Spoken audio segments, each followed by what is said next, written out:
T-minus 17 seconds and counting. 15, 12, 11, 10, 9, 8, 7, 6, start, 2, 1, boost ignition, and liftoff.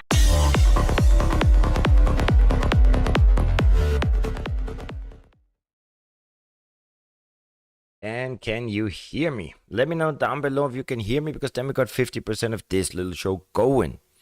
And today is going to be the last time I'm going to ask if you can hear me. You see, this was something back in the day. We always had technical issues, and I was always scared that you couldn't hear me. But I think it's a stupid way to open up the show now that we got this wonderful technology all the way from Ukraine going. But first of all, let me know, how are you lovely, sexy looking lions doing? All 20 of you. I'm happy you're here, because I know all of you are sexy looking. This dance ain't for everybody. Only the sexy people. Only the sexy lions in the house. So today, what are we gonna talk about? Well, of course, there's some news. We gotta go through some news, right? It's been a while, so we're gonna touch up a little bit on the news, and then, you know, 1 inch, right? You know we're holding it. I mean, I hope you also got in. I mean, I don't have any, right? You know that. I mean, I own nothing. I'm pretty happy. Betty, on the other hand, she's holding a few of those 1 inch tokens. And there's a very lovely report from Mesari, and I thought we should go over that, because it's always, you see, a lot of the protocols that we invest in are not necessarily profitable. They're not necessarily even making any money, because we invest in the future, right? In the anticipation that the future of finance is going to be built on the blockchain, and it is being built right in front of our eyes. But it's always nice to get these verifications, the confirmation that indeed, even though we are lonely, and this stream is only for the lonely, no, even though we are the lonely, because we are early. You see, even this little channel here is gonna grow a bit bigger. We don't want to go ahead of ourselves and imagine we're going to be a big channel, but it's also going to grow. When? It's going to grow once we break through the previous all-time high. Bitcoin 70,000, that's when we're going to grow. That's when we're going to get lots of new lions around, but they ain't going to be sexy. Now is the time to educate yourself. Now is time to get into the market. And trust me, I'm also thinking, Jesus Christ, man, this takes long, right? It does take long. And still, when we go in, and that's also, you know, again, some of these news here that we're going to go through, they just solidify that we are on the right path. The path to become among the 1%. Well, that was a long intro, but I'm going to be quick today, because today there's going to be chicken curry right after the stream. Anyway, let's start, and I think it goes a little something like this. I want to welcome you to Crypto Never Sleeps on this wonderful Tuesday evening. In case you're new to this channel, you want to stay on top of the crypto world, well, then do me a favor, hit like, smash, and subscribe, and all them goodies, so that you can, and this is important to me, protect your wealth, preserve your wealth, and ultimately increase your wealth. My name is Nico Harachi, and I'm the host of the littlest crypto channel on the interweb. Isn't that funny? Oh, I can see we got a little bit of technical issues. Now I'm gonna just disappear here for a second, so we can see the level of market manipulation that we have here. So we are seeing, what are we seeing? We're seeing Bitcoin up 1%, 27,217. We got Ethereum at 1,800, up 1.5%. Cardano at 37 cents on the dollar. It's amazing how long it's been low at these levels, right? And then we got Polkadot, those lovely dots. Even though we don't, also two bad dots, and you know what I'm talking about. We got dot at $5.39, up 1.24%, and as we see, Cardano is only up 0.24%. Anyway, there's not so much to talk about also specifically, because everybody's waiting here for this debt ceiling announcement, right?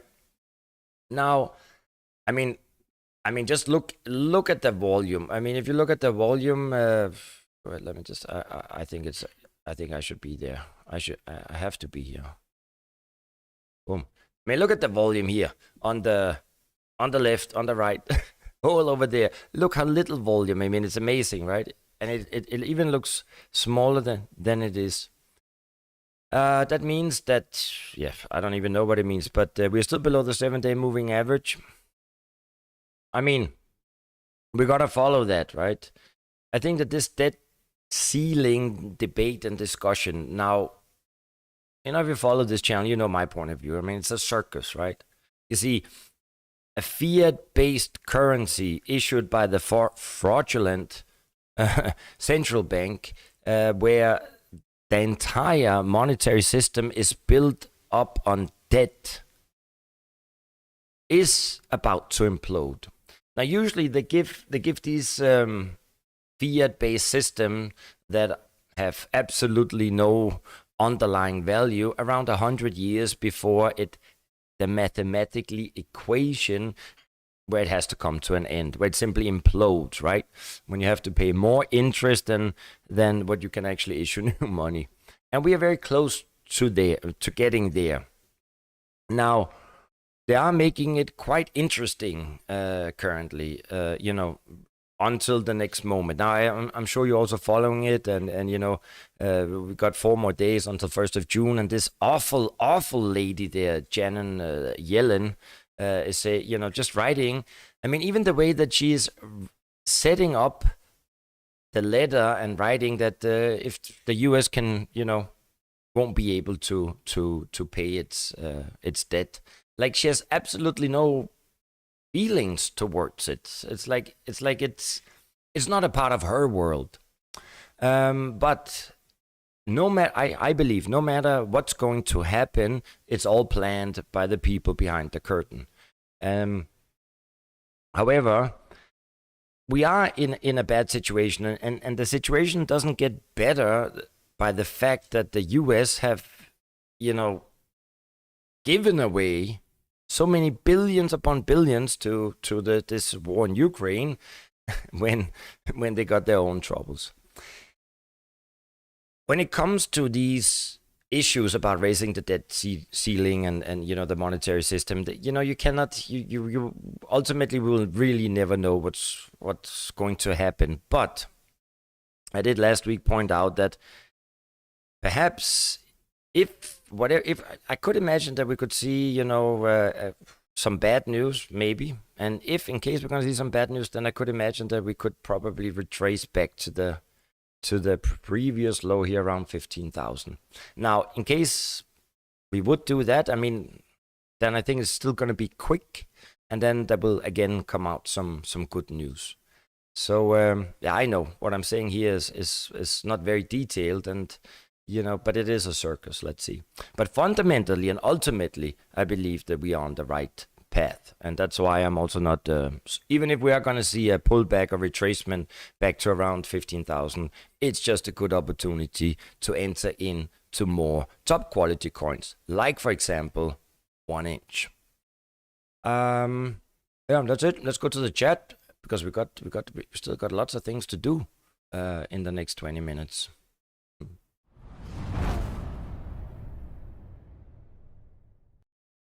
Mr. McDonald is here. Nothing is by chance, and you are so right. You're so right. Nothing is by chance. And then, but we got to ask ourselves, I mean, did they count on the bricks? Because I agree with you, nothing is by chance. But we all know at some point, everyone miscalculates, right? In Connor French, how are you doing? Buying EWT energy web token, that's a good thing. And Dot, I'm telling you, those beautiful dots. I am sad about Akala and Karoo, and we're gonna send them to fucking hell. But I am optimistic on Dot, and in 2 days, on Thursday, we're gonna do another Polkadot update, but many things to talk about, many things. I mean, I love them. Lovely dots. Anyway, Dennis Van Rijn is here. Every country going to bring CBDC and quant will be the infrastructure. I gotta look into quant. I know quant is good, but I have thank you for sharing that. That is really that's nice to see. And I will pin this message because I think that we need to look at that. I hope I pinned nothing by chance. Okay, I gotta go. I'll pin yours later, Dennis. But I will look into quant infrastructure. You need to share more. I will look into that. But the CBDC is coming. I mean, it is coming. What do you say, blockchain bully? I hope this means a lower, blockchain bully. If we're gonna go down to the 12, then you've been right. You've been spot on. Crypto millionaire. I like that. I like your emoji there. Next bull one will smash 5 trillion market cap. Yeah, I believe so too, and that's when we're gonna see a Bitcoin at 250,000, and it is gonna come. I mean, there's so much proof. I'm even the news that we're gonna go over. I feel that I did my part, especially when we were going down in 2022, the entire year more or less, that I kept kind of trying to aggregate the news about the future finances being built on the blockchain, right? Because we needed a little bit of confirmation. Again, today is just more confirmation, but now there's so much confirmation that it almost gets boring to go through. Mr. Marshall, when the bull comes, people will pour in, and that is true. People will come from right, left, and center. And you know what's funny? We are going to front run the next cycle. That's what we're going to do. You see, the funny thing is, even if we are going to look at, let's look at the Bitcoin chart here. You see, I remember when you're an unexperienced investor and we will go to the previous all-time highs, a lot of people are going to think, once we hit the previous high, that's actually when we should go in, almost leverage it up. That's when we should go to Bybit and Prime XBT and whatever they're called. Because once we go through the previous all-time high, every retail, everyone across the globe, they're going to come in and push that price higher. But nevertheless, even if we are going to go from 70,000 to 250,000, right? That's just a few 100%. Now, when we enter the market now and we buy those quality coins, that's when we make the 1,000%. So I know you understand it. Oi. Sorry for that transition again. So we got so-called Kahuna. Yes, sir. Crypto Charlie is here. Good to see. Lee Prince is also here. Wow, we got some old, you're my friends from the beginning. And my good friend Ron Jeremy. Shahid Hamid, my soul brother. Loud and clear. Good to see all of you. And the New Testament is here too. That's good to see you. So, Nico, transfer your dot to near NFA. Sanjin, okay, I will look into that. Anyway, about all my staking positions, I haven't been so much on top of them, but they've been staking basically, all through 2022. And the thing that I actually have been doing the best on, that is synthetics. And we're going to talk about synthetics tomorrow. Okay, guys, so let's get into some of the news, and then ultimately a little bit about 1inch, because that is really, it's a good thing. I'm happy we got in there, and I hope you too. Oh, where am I? Can you see? Here I am. So let's run up, because a lot of news. Crypto Dima, he put in so much. Anyway, the Bank for International Settlements, they're issuing, that's the mother of all central banks, they're issuing comprehensive paper on offline CBDC payments. Now, if you want to read more about that, you just know. All I wanted to mention with that here is, again, another confirmation. It is coming. It is coming. Yeah, it's being rolled out. Visa uses CBDC for programmable finance prototype for farmers. Yeah. Now we're even going, in subdivisions, right? We're going, taking up a challenge from Brazil's central bank. Visa has built a prototype of programmable finance platform for farmers using CBDCs. It's not only going to be farmers; it's going to be everybody. It's even going to be transgender, male and females. And Sister Shelley, who got a penis, and Brother Jamal, who got a vagina, they're also going to use the CBDC. So that's how much, and LBGQT all the way. Zimbabwe, they're unveiling gold-backed CBDC. Now that's a good thing.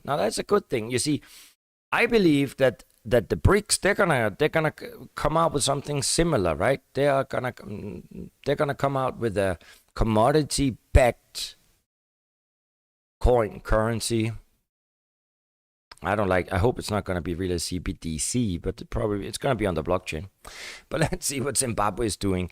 So the central bank announced it will start issuing a gold-backed digital currency to expand the value-preserving instruments available in the economy, enhancing the visibility of the investment instrument and widen access and usage by the public. The offer allows purchasing digital tokens backed by physical gold from commercial banks, blah, blah, blah, people. You see, now if I implement this, if I would have made this slide, and we got to thank CryptoDema for that, and I didn't have time for that, because what would be interesting now is what is the underlying blockchain that Zimbabwe is launching their CBDC on, right? I don't know that. Now, I would assume it is some way connected with Ethereum, but we gotta, if any of you know, then let me know. But that would be interesting.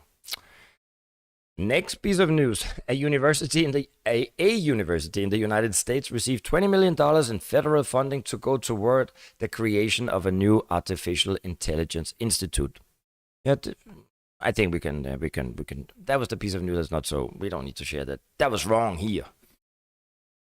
This one also we don't really. Here's a next one. Crypto exchange Hotbit announced that it would be halting operations as of yesterday, and they asked its users to withdraw funds. At least the people, they get almost a month to withdraw their funds. So that's also good.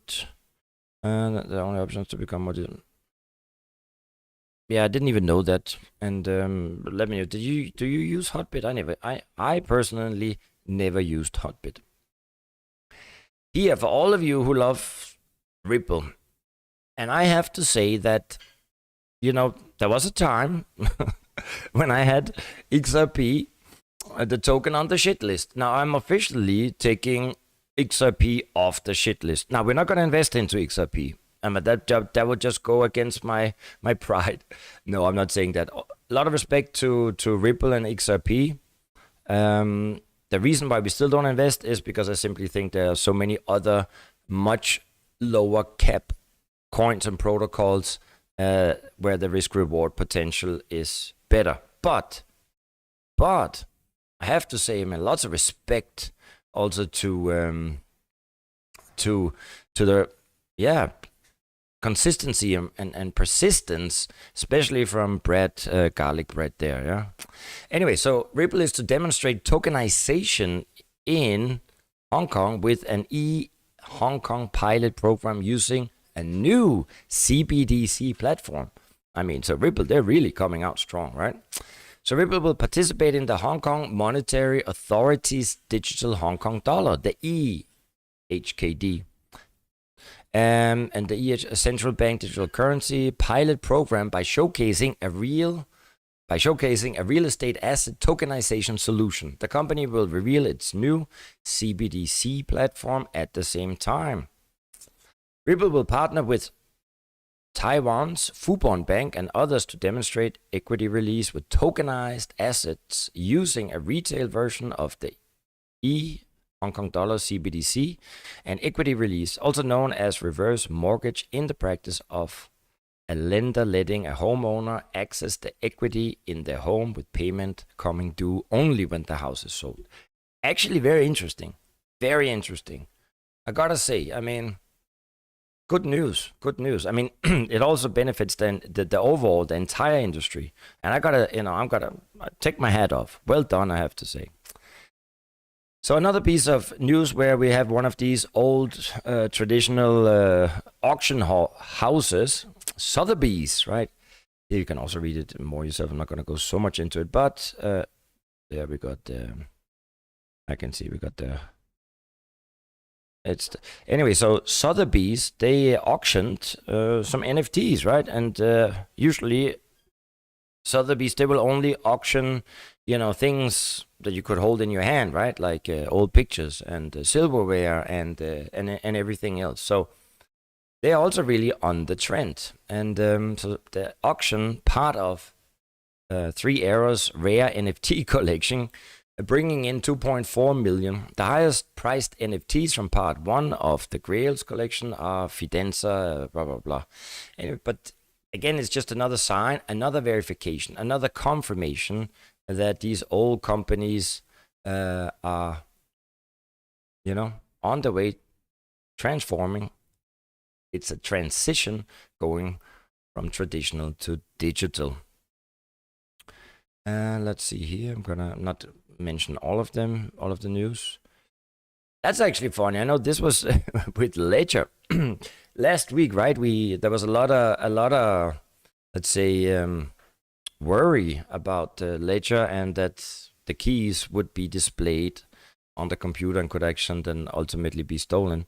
So I like this. So crypto wallet provider Ledger delays key recovery service after lots of uproar. And so that's good. They listen to the community, let's say, and that's important, right? Because even I use Ledger. I got 3 different ledgers, and this was of course worrisome news, but yeah, so that's good. That's good. Ledger will stay safe. What else do we have? No, this one we don't need. This one we also don't need. This is also interesting. China launches National Blockchain Center to train 500,000 specialists. So on the 10th of May, the National Blockchain Technology Innovation Center first announced that they officially started its work in the Chinese capital of Beijing. And the center will collaborate with local universities, think tanks, and blockchain businesses to develop blockchain technology in China. The institution will reportedly train more than 500,000 specialists in distributed ledger technology. But we also know that China, they got a lot of young people that are unemployed, so you need to put them to work somewhere. But again, another verification that the future finance is being built on the blockchain. PayPal discloses nearly 1 billion of crypto assets on balance sheet.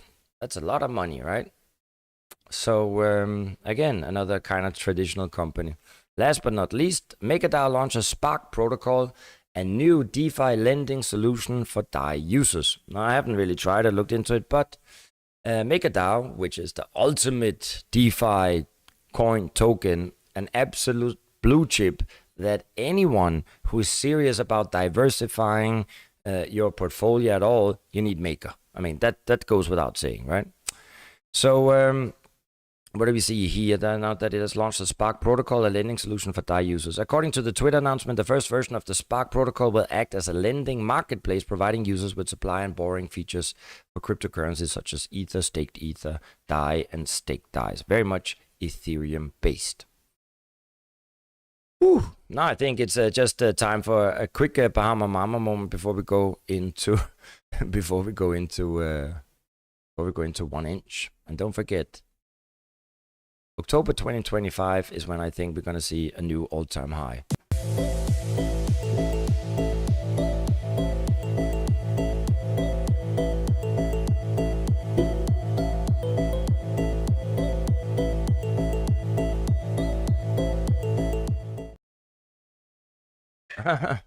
And we got Den here. Good to see you. Nice to see you. I'm happy you're here. And Betty is around here. What do you say? Crypto Alley. Weekly volume over 7 billion. And Joey for Reno. Long-term price prediction. It's very difficult to say to get those long-term price predictions. But I mean, one very interesting, we will get into 1 inch right now, is currently, I mean, this is almost unheard of. Currently still 1 inch is still down 95% from its previous all-time high, right? So that would potentially could generate 2,000% if it's going to the previous all-time high. However, I think that this is some nonsense prediction, right? When I go in and when I look at Bitcoin and I say I believe it could go to roughly around 250,000.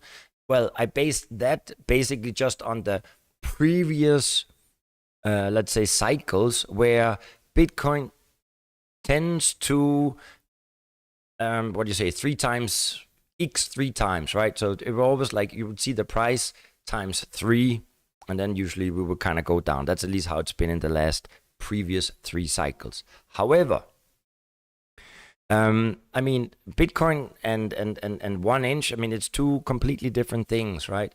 So I actually think, I mean, price prediction I'm not going to get, but I potentially think that we will go much higher than the previous all-time high, right? Because, so I think potentially much more than 2,000% return on investment. Just remember, everything I say and do here is not financial advice. As you know, I don't know shit about crypto.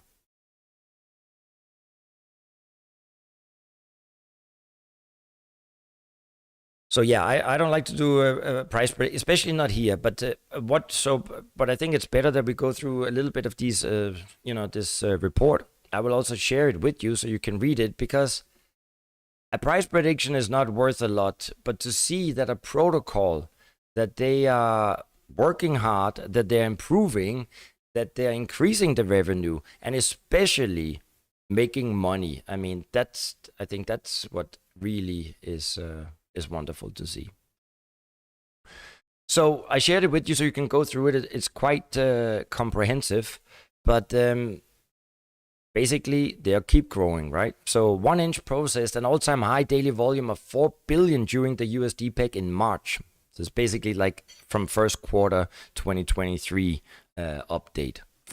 And what do we see here? We say that they processed 4.7 billion in volume in Q1 across. So they're also launching different, let's say, mechanisms that instead of, because the way that we usually now using decentralized exchanges is that we can go in and then we can swap, and that's about that, right? We can buy and sell.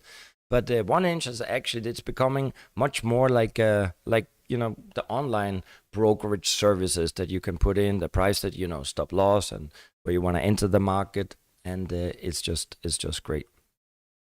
One thing that I think is important here is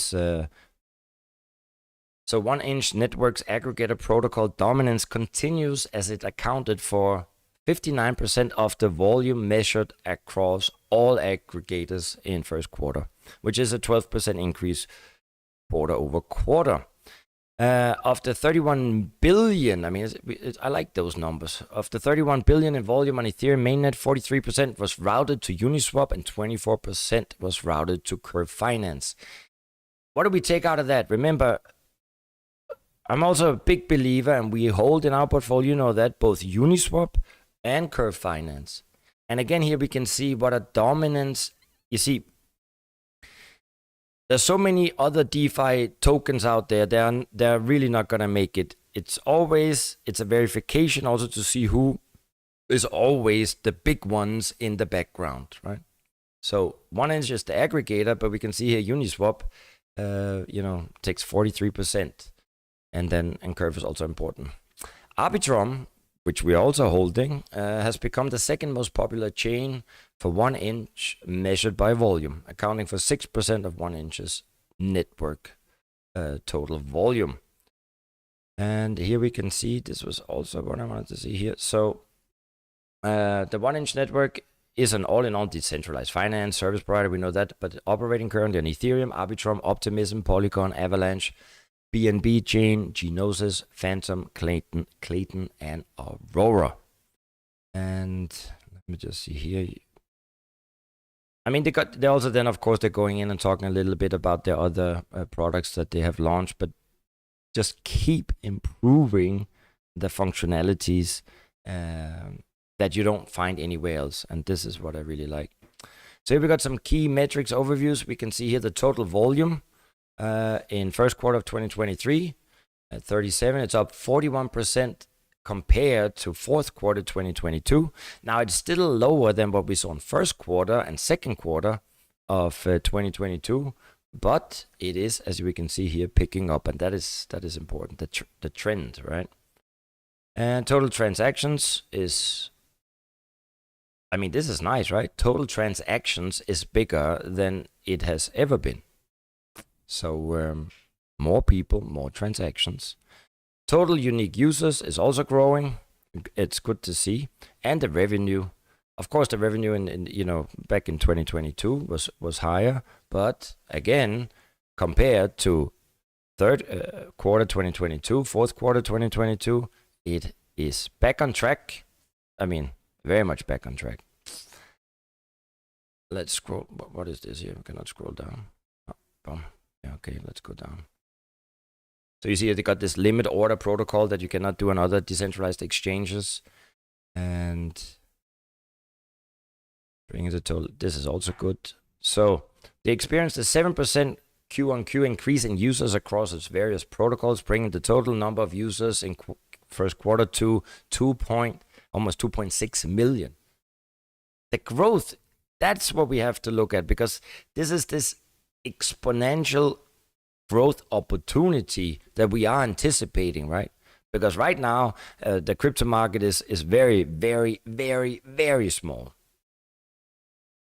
So let's see here, there's a lot of writing here. You should read it, but I just don't want to go all through it right now. The limit order, there were some other things. Then Arbitrum has become the preferred chain for users behind Ethereum. But it was also because in the first quarter, Arbitrum, they had their airdrop. So that, of course, those numbers, they can change a little bit, but nevertheless. You don't want to look at that. This is also average trade size on Ethereum ellipses all other chains. So when we look here, we can see that examining the average trade size across chains, Ethereum mainnet stands out with a daily average trade size of 17,000 for the quarter. And this metric reinforces the notion that Ethereum is a whale chain catering to users with higher net worth on average due to higher gas fees. The second highest daily average trade size was Avalanche at 2,300, with Polygon the lowest at 583. So we can see the big boys, and that's also why Ethereum is going to be the settlement layer and all this and that. But that's why we see the layer 2 solutions coming out. Uniswap executed 43% of the total 1-inch volume. Of course, there we could see that's a little bit of too much of a concentration, right? And that's also why we hold Uniswap, because Uniswap is already and going to be the only and the ultimate automated market maker for the future of decentralized finance. But what they say here, this is actually, I didn't even know that 1-inch, they check over 358 liquidity sources for the best price. But then we can see yet it directed over 43% to Uniswap, right? On Ethereum mainnet. Curve Finance ranked second, receiving 24% of the volume routed from 1-inch. And then in third place, we got Balancer. So Balancer is also another platform that I think has a lot of potential. Let's see here. Funny enough, trades larger than 100,000, that's when we trade for Betty, no, are routed to Curve and Dodo. Do you remember? We did a lot of staking on Dodo. I was not even aware that Dodo actually had that they were playing with the big boys in the big league. So Dodo is another, we're not holding any Dodo coins, but we did a lot of staking in 2021 and 2022. It's good to see that they, it's a good protocol also. But again, here we can see Curve. And let me just see here. There was something.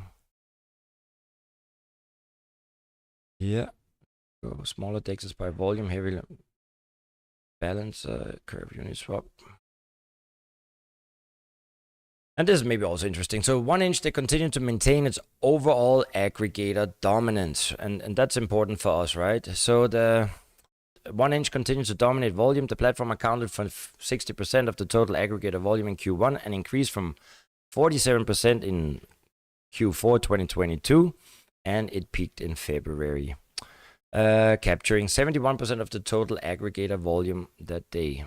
But it hit a low on March 2nd at 48%. Overall, 1-inch maintain a strong grasp on the aggregator volume market share. And I think it's going to stay like that. I really do believe that this is a true market leader of tomorrow.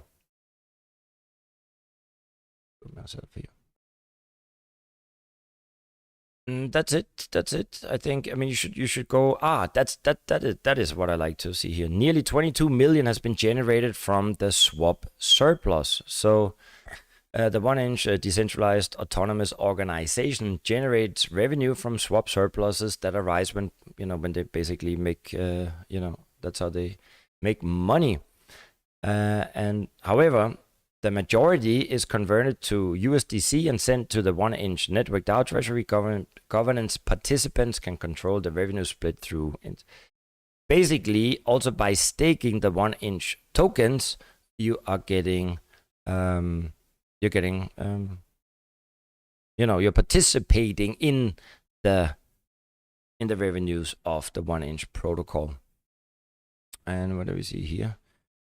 So we can see that they witnessed a 41% increase in revenues in first quarter, making the first quarter of revenue growth since second quarter 2022. So today, 1inch have generated just under 22 million in cumulative swap surplus, and the revenue has benefited the 1inch DAO treasury and contributed to the ongoing development and sustainability of the platform.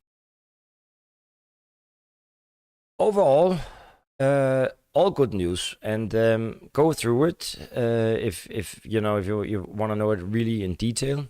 A lot of interesting things. Also try to test it for yourself. You see, I'm gonna leave this. There's a lot here. I want to see here. Yeah, no, this is maybe.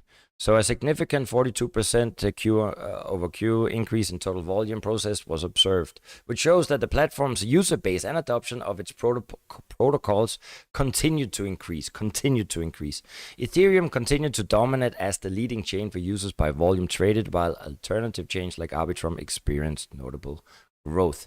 I think you get the point.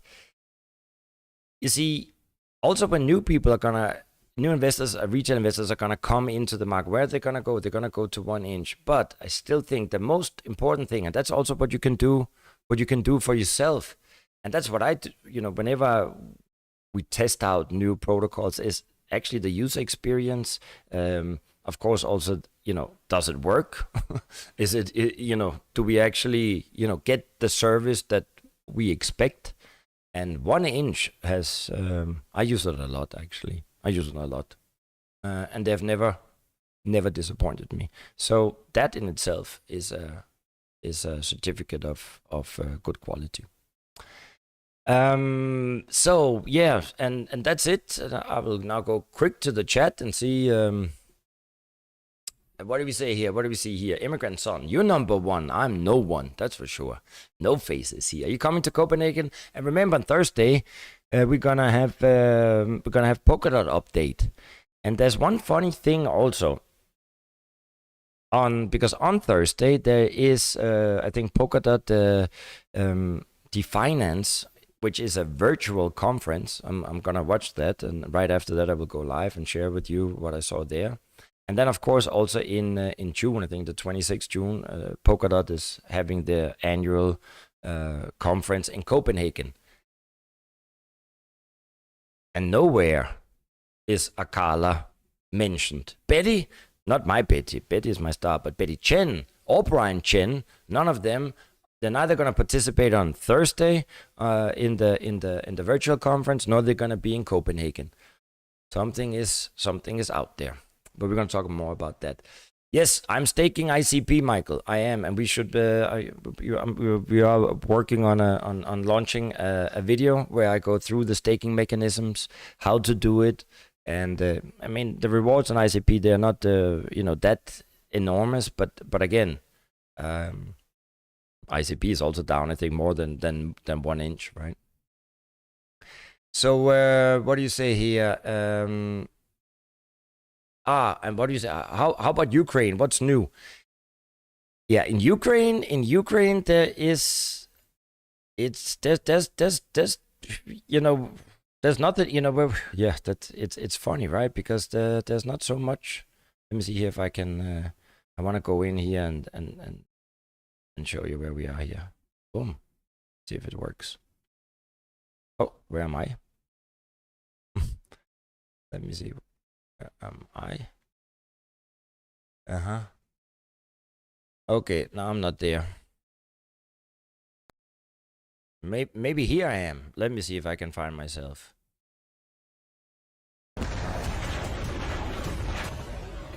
Here I am in the Ukraine studio. What's going on here in Ukraine is not a lot. The last news that we got is that the traditional train company here, they, Ukraine is a very traditional country and they don't care about the LGBTQT, but now they're gonna have separate places in the train for women and trans women. Now, maybe in America or in Europe that this announcement would not make so much noise, but here this is probably the country with the lowest amount of, let's say, acceptance or interest in people's, all those LGBTQ things. But I know that's not what you asked. What you asked here, we don't feel nothing. I mean, where I live, I don't feel nothing. The Wi-Fi is, the internet connection is great. People here are very, not really attached to the war. I mean, people have, you got to be home by 11, stay home, stay safe. So that means that the nightlife is not working. But since I'm an old man and don't go out nightlife anymore, and I don't know, people don't care. Schools are working, restaurants are working, supermarkets, everything is working normal. You're just going to go home earlier. And what's happening there, I mean, Bakhmut, right? It's a city of where 70,000 people lived. I mean, that is so small. But, I mean, the ton of weapons that's been thrown there. And, I mean, I don't know. The reason why I didn't prepare any updates here for Ukraine, because I like to have something, that I can really say. As of now, I think it looks like we're going to go into some kind of, I cannot imagine, the Ukraine is not going to do any no, that's over. I think it's just going to be a stalemate. I think nothing, it's going to be like a frozen situation, frozen war. But let's see, I don't know. Let's see. That was the update here from Ukraine. Not very, detailed. Okay, guys. Yeah, NATO. I hate them. Okay, now Colin, will ICP help BTC origins? I got it. This, I need to also, you see, ICP is such a huge ecosystem, and I gotta be honest with you, I'm not so on top of it, and we are invested, and I also learn more about it. Now I am very optimistic on it. There's a lot going on. I mean, ICP is but that is a too specific question for today. I love you all, guys, and I will see you tomorrow. Stay safe and stay home, and don't come to Ukraine, because God knows, if you're a man, you don't want to come to Ukraine, because all of them sexy looking ladies, they left for Europe, for better places. Only Betty is here with me and Jerry, and that's also worth something. Anyway, see you tomorrow, and that's about it. I love you, you know that. And so, no plan B. You know who has a plan B? The people that lose. That's a fact. The people who go all in. The people who burn the ships and leave themselves no other option but success. Those people are dedicating all their skills, all their resources, all their energy into producing a specific outcome. And if you're competing against someone who's going all in with every resource they have, and you're only going half in because you're half in and you're half out, guess what? You're gonna lose. So you guys out there with your plan B mentality, you need to take that and set it on fire, because all it's gonna get you is more of what you already have. Every single person that wins big, every single person that you look at, every single person that you're inspired by, every single person that you aspire to be like, they only have one plan, and that is they are gonna win or they are gonna die trying. All these people out there talking about, oh, well, if that doesn't work out, I'll just go back to this. Whatever the this is, which happens to be their miserable life they have now, those people always lose. What's the most important key to success? I think it's hunger. It's not getting satisfied. What matters is hunger. A hunger that doesn't go, a hunger to learn, a hunger to grow, a hunger to serve, a hunger to give, a hunger to create breakthroughs. Every single day of my life, I feel like giving 100. Somebody said yesterday, E.T., you gave 120. What you gonna do tomorrow? I said, I don't know. Give 140. But I don't have days where I don't feel like it. Why? Because I'm counting on me. My wife's counting on me. My son's counting on me. I don't have days to wait. You gotta talk like you got power even when you've been through shame. You gotta talk like you got power even when you've made mistakes. You gotta talk like you're getting up even though your bones are still in the valley. You gotta talk like you're going somewhere. You have to take the hand you've been dealt and make the most of it. Nothing that's happened to you has stopped your destiny. Don't let one bad break, one injustice, one difficult season cause you to be sour. When we go through loss, things we don't understand, that victim mentality will always come knocking at the door. Instead of having a victim mentality, switch over to a victor mentality. That bad break is not how your story ends. The loss, the sickness, the injustice is not going to limit the rest of your life. You didn't like it, but what you can't see is it set you up for double.